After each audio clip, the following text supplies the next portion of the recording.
We're now watching Showbiz Now, your daily showbiz update. Masayang-masayang ibinahagi ni Priscilla Almeda or Abby Viduya ang engagement nila ng kanyang fiancé na si Jomari. Sa kanyang caption, sinabi ni Abby na he proposed and I said yes. This was such a big surprise. I wasn't expecting this baby. I couldn't stop crying. You make me so happy, baby. I love you for eternity. Funny thing is all our wedding plan is set but wanted to propose to me where our love began 30 years ago. So excited for our future as husband and wife. You are the sweetest baby.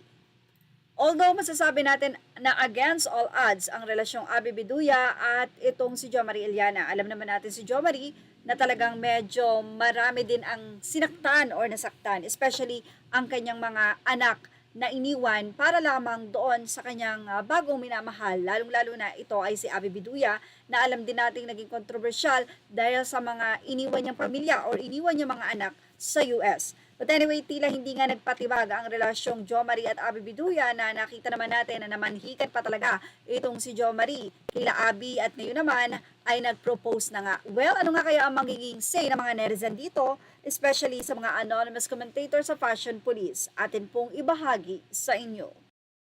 Say ng mga anonymous commentator, I may not agree sa pagiging deadbeat dad ni Jay or ni Jomari and sa pag-iwan ni A or ni Abby sa mga anak. But iba rin talaga ang success story pag mature love na. Mas alam nyo na gusto nyo at may baon ng life lessons. Mas payapa and these two have an amazing life as per interview ng SEX Therapies on YT. Nako, say naman ng isa, ewan ko sa'yo, mukhang hindi siya nag-agree sa sinabing ito ng anonymous commentator.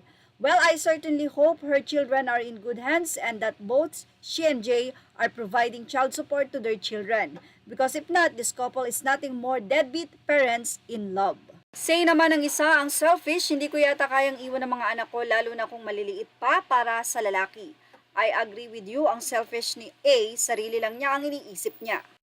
Say naman ng isa, naalala ko tuloy ang movie ni Abby with Tonton Gutierrez. Hala, kala mo mga walang responsibilidad na iniwan. You deserve each other, ha ha ha.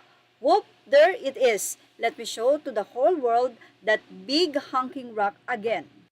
Say naman ng isa, be better parents po sana bago magpakasal ulit. Alam naman ng lahat na hindi nagsusustento yung isa dyan, kaya malayo ang damdamin ng anak niya. Well, yan ang ating showbiz now update. Ano masasay nyo dito sa engagement na ito? Ilagay na ang inyong opinion sa ating comment section. Images are all credit to the rightful owners and thank you for watching Showbiz Now.